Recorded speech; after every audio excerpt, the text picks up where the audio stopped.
Agora, pessoal, como a aula anterior foi muito tranquila, a gente vai dar uma dificultada agora, tá?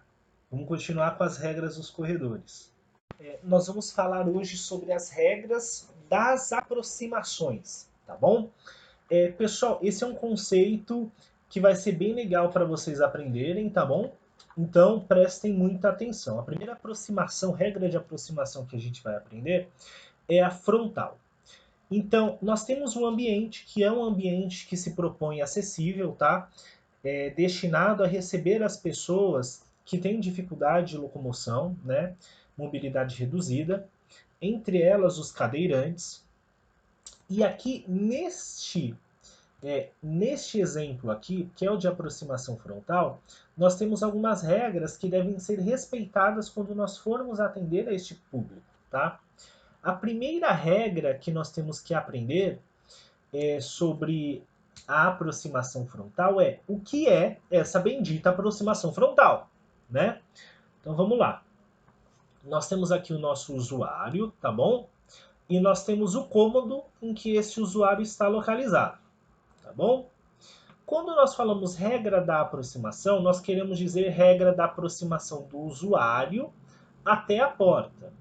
Quando o usuário se aproxima de frente para a porta, é a aproximação frontal, tá bom? Então, esse tipo de aproximação, quando o usuário vem vindo de frente para a porta, e não importa se é esse o sentido, ou, opa, calma aí, ou se é este outro sentido aqui, ó. Se o usuário está de frente para a porta, é aproximação frontal, tá bom? É a regra que a gente vai aprender primeiro. E o que essa regra diz? Quando o cadeirante, o usuário que vai utilizar a porta, vem de frente para a porta, tá? E esse ambiente já é projetado para que esse usuário venha realmente de frente para a porta, essa porta precisa ter no mínimo 80 centímetros de vão livre. E o vão livre, pessoal, é a parte aberta da porta, tá bom? Não conta os batentes, é aquela parte onde existe o vazio. Nessa, o vazio tem que ter no mínimo 80 centímetros para que o cadeirante consiga passar. E antes da porta, ou seja, preste atenção no lado para onde a porta abre, tá bom? No lado anterior à abertura da porta, que é esse aqui, nós precisamos ter 1,20, tá bom? De comprimento, no mínimo, para que esse nosso cadeirante consiga manobrar para a entrada. E a partir do final do vão da porta, né, nós precisamos ter no mínimo 30 centímetros de largura, tá bom? Então imagina o seguinte, essa porta aqui é de 80.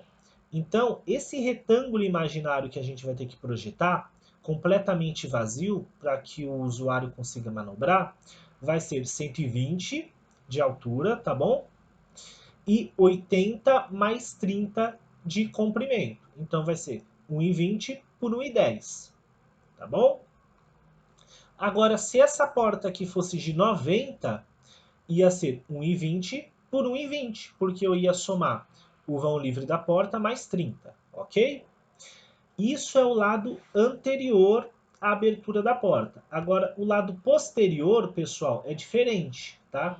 Por que ele é diferente? Porque a regra vai mudar um pouquinho.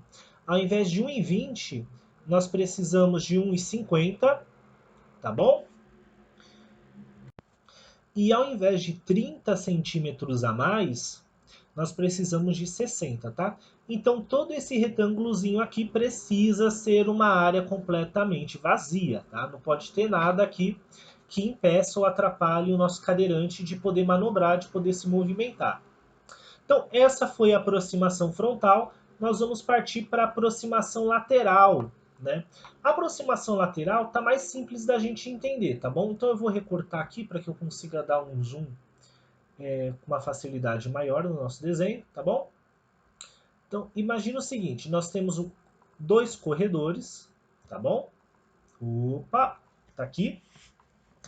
E a aproximação do nosso cadeirante, ao invés de vir de frente para a porta, vem pela lateral. Por isso que o nome dessa aproximação é aproximação lateral, tá bom? Então, quando você se aproxima pela lateral da porta, existem duas regras diferentes também que nós precisamos seguir, tá bom? E quais são essas regras, professor? Primeira regra, nós precisamos ter um retângulo com a largura, tá? Nesse sentido, de no mínimo 1,50 m, tá? Sem nenhum obstáculo aqui. Então, eu posso colocar um vasinho de planta aqui? Não, eu não posso. Posso deixar esse corredor com 1,40 m? Não posso. Ah, mas e se esse meu corredor, vamos voltar lá para as regras, tiver menos do que 4 metros de comprimento? Eu não posso deixar ele com menos de 1,50 m? Não, não pode, porque a aproximação para a porta se faz de forma lateral, tá bom? Então é no mínimo 1,50 m de largura nesse espacinho aqui, olha, que nós temos para o nosso usuário manobrar, ok? E quanto precisa de largura? A partir do final do vão da porta, 90 centímetros, tá bom? Sempre é o lado oposto de para onde a porta abre. A porta abre para a esquerda, né? Aqui. Então, do final da porta para a direita, eu somo 90 centímetros. Na parte de baixo, o oposto, pessoal. Ao invés de contar a medida da largura da porta para a direita, nós contamos da folha da porta para a esquerda, tá bom? Sempre de onde a porta abre para trás, no mesmo sentido. Embaixo, 60 centímetros, tá bom? E 1,20 de largura no mínimo. Nos dois casos, pessoal, a porta, o vão livre da porta precisa ter no mínimo 80 centímetros de largura, senão o nosso usuário não consegue passar de jeito nenhum, tá bom? E quando a gente diz de jeito nenhum, é de jeito nenhum que seja confortável para ele, tá? Então, essa foi a primeira forma de representar, tá bom? Percebe que tem um exemplo bem parecido aqui do lado, né? Eu vou inclusive... Opa, meu filho. Eu vou inclusive criar uma cópia para poder aproximar mais as duas imagens e vocês conseguirem entender, tá? Então vamos lá. Perfeito. Nós temos dois desenhos de aproximação lateral que são muito parecidos, né? Ambos esses exemplos precisam ter no mínimo 1,50 m de largura para onde a porta abre, 1,20 m de largura no outro lado, tá? As duas portas precisam ter no mínimo 80 centímetros de vão livre, só que existe uma diferença. Qual que é a diferença? De onde as pessoas que vão acessar a porta estão vindo, tá bom? Então, se as pessoas que vão usar a porta estão vindo do lado para onde a porta abre, significa que eu tenho que seguir essa regra aqui, da esquerda. Se as pessoas vêm do lado oposto de onde a porta abre, ou seja, a porta abre para a esquerda e a pessoa vem da direita, eu tenho que seguir essa regrinha aqui e vamos falar sobre as regrinhas nesse caso.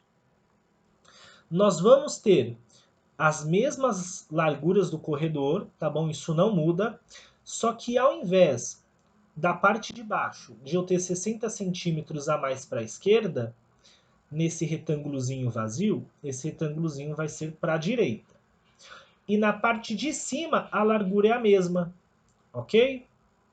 Então, mesma largura. Aí você vai perguntar, professor, e se eu não tiver uma previsão de para que lado as pessoas vão vir nesses corredores? E se as pessoas puderem vir tanto da esquerda para a direita, quanto da direita para a esquerda? Pessoal, vocês vão extrapolar a regra de cima, ou seja, se você não sabe de que lado o cadeirante vai vir, ele pode vir das duas direções, você vai fazer o seguinte, do lado oposto de onde a porta abre, você vai adicionar 90, tá? Que é a medida máxima. Aqui é só 60, aqui é 90, né? Então você vai colocar 90, que é a medida máxima, para os cadeirantes que vêm nessa situação. E do outro lado, você vai manter os 60 mais 60 desse outro lado aqui. Na prática, pessoal, eu vou desenhar para que vocês consigam entender. Nessa situação, nós temos 90 centímetros de largura na parte de cima, né? Fora o vão livre da porta. E na parte de baixo, nós temos 60 centímetros, ok? Até aqui, acho que tudo bem para entender. Opa, o professor é muito perfeccionista. Agora, aqui desse outro lado, nós temos o quê? 60 centímetros, tá bom? Na parte de cima e 60 centímetros na parte de baixo, tá bom? Se houver um corredor em que eu não saiba de onde as pessoas vão vir, o que eu vou fazer? Eu vou somar todas as medidas, né? Porque aí eu vou poder atender todos. Então, na parte de cima, eu vou colocar esse corredor aqui de 90, então, tá bom? E na parte de baixo, eu vou somar... Ô, meu filho! Na parte de baixo, eu vou somar a medida de 60, tá bom? Então, para o caso de um corredor em que eu não saiba de que lado o cadeirante vai vir, eu uso essas medidas aqui, 90 em cima, 60 e 60 embaixo, tá bom? É isso aí. Parece um pouquinho complicado, pessoal, mas é uma regra bem simples na verdade, tá? E você consegue consultar tranquilamente isso no NBR 9050 também.